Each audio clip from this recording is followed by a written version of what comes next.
everyone. Welcome to Tim Talks. I'm Tim Bucher from Trattori Farms, and this week, once again, we have my good friend and our winemaker, Craig Strelo. Hi, everybody.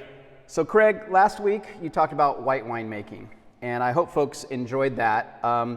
There's probably been a lot more requests to know how red wine is made, and so I always joke with you that it's a little more complicated than white wine. But why don't you start again with the whole process and talk about how you make red wine? Absolutely.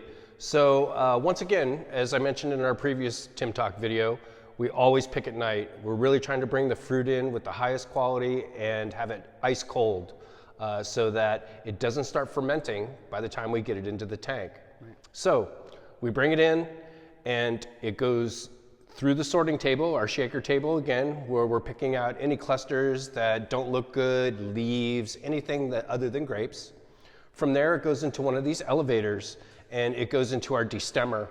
The destemmer is basically a machine. It's kind of like a spinning colander with paddles in it, and it separates the berries from the stems. The berries drop out into another elevator, and that actually takes it and puts it into the tank that you see behind me. You know, Craig, one time, actually it was the very first time we were using the crusher destemmer, I actually got my arm caught inside of it. Did you hear about that? I did not hear about that, that's... So it hurt me a lot, and I had a sore elbow for probably, I don't know, maybe a year or so.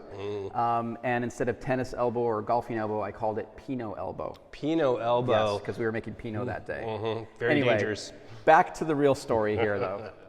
When the fruit comes in, it gets destemmed and goes into the center of the tank, and we have these different types of valves that we use on the tank for the fermentation process. This large one right here is a 2-inch, what we call a bottom valve. It's a ball valve on the inside, and it goes down here at the very bottom of the tank. What that allows us to do is, in the event that we want to drain juice out of the tank, or suck juice out of the tank for a pump over, this is the valve you want to use because it's a clear path through the valve. The second type of valve that we use on this is called a butterfly valve, and if you can see it, there's a small butterfly in there. This goes into this position right here, which we call a racking valve, and this is where we would pull clean wine off when we're draining the tank before we put it into barrel. So it's like an erector set. We can put different valves in different areas on these tanks, including some other little instruments you have here. Yeah, so and then this one's my favorite. Yeah, so we have sample valves that go right over there on the small opening in the tank, and these are critical for taking samples during fermentation, also for sampling the wine before bottling. Very useful thing to have on a tank, that's for sure. Did you know when you're not looking, I usually open those valves and take a little drink during fermentation? Quality control is very important in this process. Quality control, that's exactly what it is. Yes. So, once we get the fruit into tank and the tank's all set up, then we chill the tank down to 55 degrees Fahrenheit. And what we're doing there is we're trying to keep the fruit from starting to ferment with the natural yeasts that come in on the fruit. In winemaking terms, we call that a cold soak. And during that time, we are punching down the fruit twice a day to try to get an aqueous extraction. So let's talk about punch down. So what is the process of punch down? Folks might want to know what that is, right? Because explain that once Craig puts all the material in there, there's solids, right? So there's no stem, but there's still skin and seeds, and those things will float to the top. And so solids will come to the top when it's sitting there, and then you do a punch down, which means? So you're essentially mixing the tank with this device that is taking the stuff that collects at the top and pushing it down.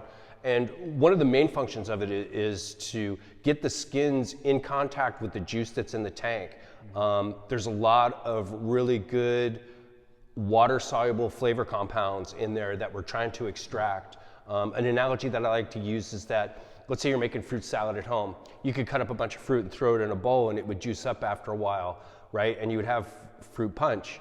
But if you stir it, it's going to taste a lot better, and that's essentially what we're doing in the tank. And also colors, right? You get a lot of colors from the skin, and so by using the punch down method and kind of mixing it up, you're getting more of that darker color extraction from the skins. Absolutely, and not to get too technical, but again, it's a water-soluble flavor profile, so you're trying to get as much of the flavor and color compounds that are soluble in water in there before the fermentation starts and the alcohol becomes part of that solvent system. So this punch down mechanism, as you can see in this video here, Craig is actually operating it. So he's punching it down. Imagine there's fruit in here. This is something that we designed ourselves in the cellar, and it really eases. Before we had this, what did we do, Craig? We actually leaned over and pushed down with a big metal pole that had a little disc on the end. Yeah, there was a 2x12 across the tank, and you'd stand over the center of the tank and manually punch down. And, and it's not that Craig and I are getting older at all. We can still do that, but we just wanted to make it faster, right? And safer. And safer, indeed. All right, so now we've got it mixed up, and the temperature, you turn the temperature up to let the fermentation start, to let the yeast go. Is that the next step? Yes, sir. So after about 4 or 5 days of cold soaking, you'll see signs of native fermentation starting around the edges of the tank. And that's the sign that it's time to inoculate with the commercial yeast. So we will pick the yeast that we use, and we have very specific yeasts we use for the different lots in here, for the different flavor profiles we're trying to coax out of these wines. And we'll rehydrate the yeast and then add them to the tank. And then we'll turn the tank up to about 68 degrees Fahrenheit. And once again, we're pumping it over twice a day. One of the important things is to get the yeast really mixed in with the juice and everything, and also to supply oxygen to the yeast. They really need that to help kickstart fermentation and to stay healthy during the fermentation. So inoculation is when Craig takes that known strain of yeast, brings it back to life, and then puts it in, and it essentially takes over the native yeast that comes in from the field. Mm-hmm. It's still a natural yeast, but again, this is one of the most important parts of winemaking, is selecting the yeast for the characteristics you want to achieve for the style of wine you ultimately want to produce. So I consider that a very important step in the red wine making process. Would you agree with that? Or? It's huge. It's huge because different types of these yeasts will tolerate different alcohol levels. They bring out different flavor profiles. Right. It's really important to pick the appropriate yeast for the style of winemaking you're trying to do, and also the varieties that you're working with. And this is an example here. Craig keeps the yeast in the fridge, and they come in this kind of a pack here that you can see in this video. Mm-hmm. And that's what's used to inoculate. So, okay, so then what happens? So we continue to punch down, and as the sugars start to deplete and the alcohol level starts to get higher in there, we'll slow our punch downs from 2 a day to about 1 a day. What's happening there is now you have alcohol as part of the solvent system, and there's certain things that you want to be careful of extracting into that alcohol layer. Things like the pericarp, which is the coating on the seeds, can leave bitter tannins in the wine, and just other things like that. So we're a little more gentle with the wine as it's closer to the end of fermentation. Mm-hmm. Mm-hmm. Excellent, excellent. So now, it varies, of course, but approximately how long does fermentation take in these tanks? 10 to 14 days. And once we've achieved what we call dryness, where all the sugar is consumed, then what we'll do is we use this elevator here. First, we drain the tank. Right. So we'll use this racking valve right here, and we'll drain it into a sump. And from that sump, we'll take it and pump it into a large tank, and get as much of the juice as we can out of the tank via gravity. Right. And we call that free run wine, which is my favorite kind of wine. So yeah, and then the remaining is got a lot of solids in it, which is what you'll take to press then. Absolutely. So once we've gotten all the free run out of the tank, we'll open the tank door, and then we'll start to dig out the skins and the seeds, and they go into this elevator, up the elevator, and into the press. Once we've dug everything out, we start the press cycle, and that is what we refer to as press wine. Right, right. So Craig keeps both the free wine and the pressed wine separate in barrels, and monitors it as it's aging in barrels. And sometimes we'll do a really higher end reserve wine from our free run red wines. Of course, both the press and the free run are very high quality, but there's just some subtle differences there. So let's talk a little bit about aging. So now it's been pressed, and the press cycle on reds is a little longer than the press cycle on whites, right? Absolutely. Part of the reason is that you're dealing with skins and seeds. So when you have whole cluster with whites in there, it's easier for the press to roll and actually break what we call the K-cup in there.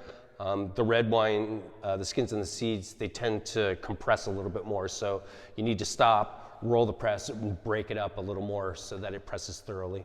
Awesome. So now goes into, after it settles in tank, then we put it into barrels. So let's talk about the aging process. As you mentioned last time, the type of barrels make a big difference, right? And there's neutral oak, which has been used a few times before. But with red wines, the recipe in terms of how much new oak and how much used oak is really critical, right? Because if you over oak certain wines, like our Grenache, let's say, it's going to be too overpowering. So why don't you talk a little bit about how long we age and what kind of barrels we use here? Absolutely. So as Tim mentioned, there's certain varietals that you really don't want to put a lot of oak on, and Grenache was a perfect example. Typically, we use no new oak on Grenache. It's my favorite wine, by the way. Yeah, I love Grenache. It's the warm climate Pinot, in my opinion. Okay. But what that does is it allows the cleanest expression of the fruit.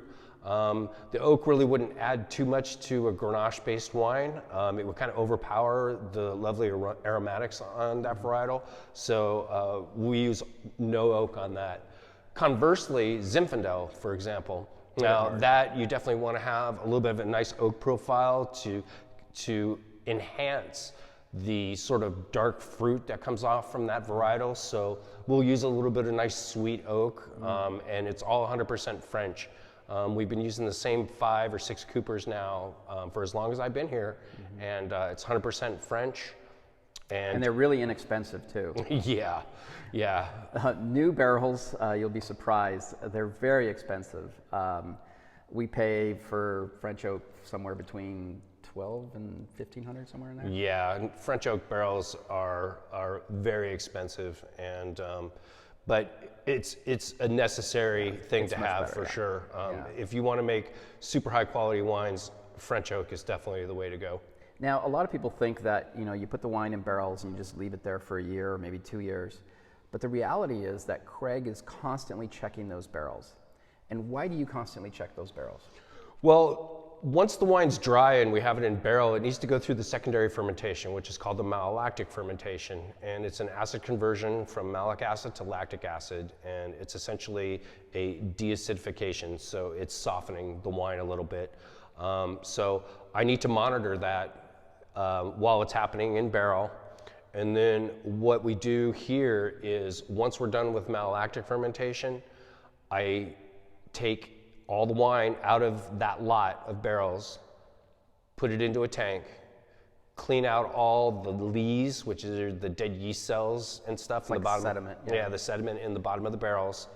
Get the barrels nice and clean, get the wine nice and clean, and then put it back into the barrels so that it can age for the rest of the time it's in there. Yeah, and typically we'll age reds between 6 and 24 months. It just depends on the varietal, right? Absolutely. So Pinot, for example, we like to bottle that within a year to keep the really pretty fruit that Pinot has. Other wines like our Reserve Zin, our Proprietor's Reserve, our Grenache Syrah Mourvèdre blend, those will age over for 14 to 16 months. Yeah, that's actually my favorite red wine. So now the wine has been aged. There's this thing called blending, and we talked a little bit about this last time with Rhone whites and the blends that we do there. Why don't you explain the process? And this is one of my favorite parts of winemaking is the blend sessions, as we call them. And what do we do in those, Craig? Well, blending is definitely an art form, and it's amazing what a small change will do for wines. So, for example, the Proprietor's Reserve, which is a Grenache Syrah Mourvèdre blend, what we'll do is we'll start out with what our traditional ratio of those were, and we'll put them together, we'll taste the wine, and then we kind of decide what direction it needs to go. If it's missing some mid-palate or something like that, we might add a little bit more Syrah.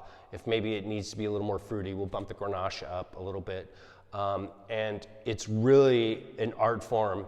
And one of the really interesting things about it is that it's non-linear. So for example, if you say, well, okay, I have 10% Syrah in there, and I want to bump up the mid-palate, and you do 20% Syrah, it's not a linear response to that at all. And that's the mystery of wine. That's the beauty of wine right there, is that you can make these changes, but you never really know what you're going to get on the other side. So it takes the constant tasting and fine tuning to really get these blends to just where we want them to be. And we like to say it's a balance of science and art. So there's a lot of science that we use and a lot of technology we use in the cellar, but that's not what we use to make wine. We use it as guardrails so that we can make a high quality wine very predictably, year over year. Like these tanks all have computers on them, which is something that Craig tends to manipulate. He can take the temperature down, up. He can do it from his smartphone. He can do it from home. We have alarms that go off, and it'll wake up Craig at 2. Actually, he'll usually be up still at 24 hours a day during harvest. It's a crazy time. But again, science is used to guide the process. And you really have to taste it, is the bottom line, what Craig is saying. You can't just say, okay, that's going to make it taste like this. You got to blend and you got to taste. So those blend sessions are really fun. Okay, so then let's say 16 months goes by and we're ready to bottle. So how do we bottle? So once we get the blend set, everything gets put into a tank, and at that point we're doing what's called marrying the blend. And we want to leave it in tank for a while so that all those components sort of have time to settle in. Everything gets bottled here in the cellar, and then we move it to our warehouse and to our tasting room.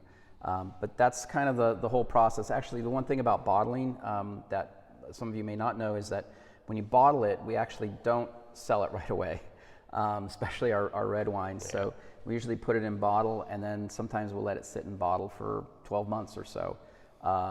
And soften in the bottle is one of the things that happens with red wines. Absolutely. The concept of bottle shock is a very real thing, and sometimes it takes wines 6 to 12 months for them to start tasting like they were in tank before you bottled them. Yeah.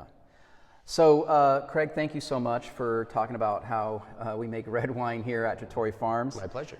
We hope you've learned a little bit more about how winemaking is done here. I know, again, this was a long video, but thanks for watching. Really appreciate it. And we will see you next week. We have great topic ideas that have been coming in from everyone. And one of the ones that Craig and I also want to do is show you our laboratory that we have here at Trattori Farms, because it's a little bit unique. So you'll see that at some point here in Tim Talks. So with that, see you next week, and thanks for watching Tim Talks. Bye-bye. Bye, everybody.